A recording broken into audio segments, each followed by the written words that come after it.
Hello everyone, I hope you are doing well. In today's class, we will learn how to create a glass model and a glass material shader. So first we will create the glass model. To do that, I will create a curve path and rotate it 90 degrees on the y-axis. After that, I will add a screw modifier to this curve path. In the screw modifier settings, I will select the x-axis. You might not see the curve path at first, but don't worry, as soon as we go into edit mode, the curve will become visible. I will select these 2 points and move them along the y-axis. I am shaping the glass to the desired form.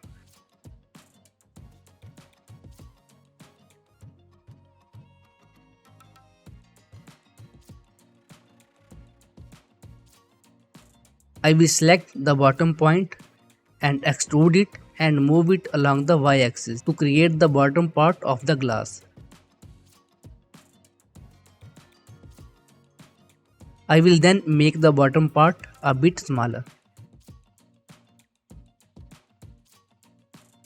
If I convert it to a mesh now, you will see that it already has a high mesh density. And since I will be applying more modifiers to it later, it's better to keep it as low mesh as possible for now. This is because we will be add subdivision modifiers later. So I will undo and set the resolution value to 4 in the curve settings. Now if I convert it to a mesh, you will see that the mesh is much better and more manageable for our work. I will add an edge loop here and another edge loop here.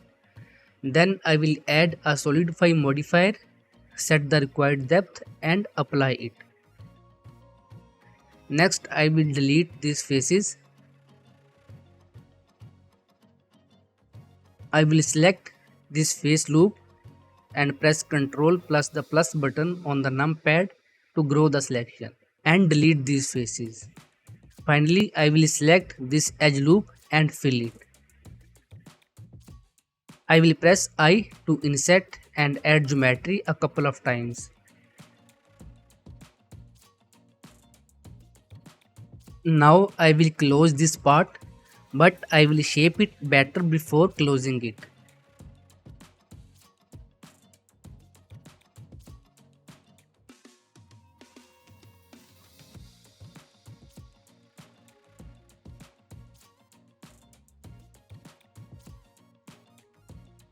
I will press F to fill it, then inset and move the new face slightly downwards. Finally, I will add a subdivision modifier.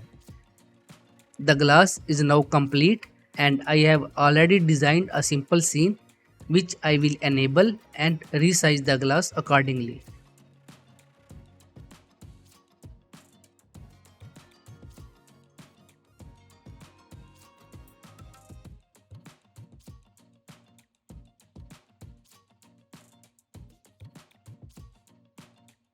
After setting the size and position of the glass and the camera view, I will select the glass and go to the shader editor to add a new material.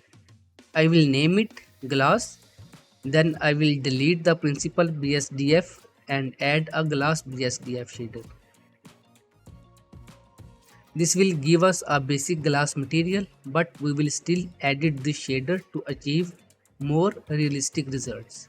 I will add a transparent BSDF shader and use a mix shader to blend the two shaders.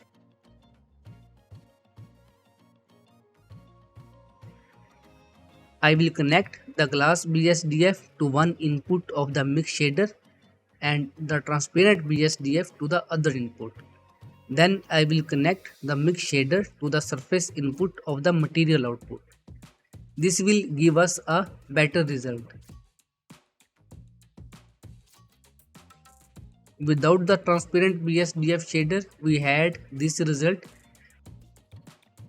but after adding the transparent BSDF, we have this improved result.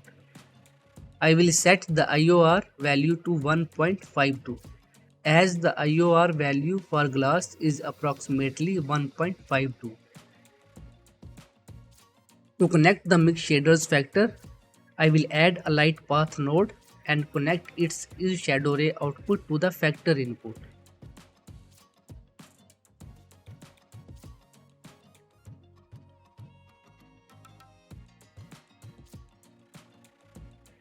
Then I will add a volume scatter shader and connect it to the volume input of the material output.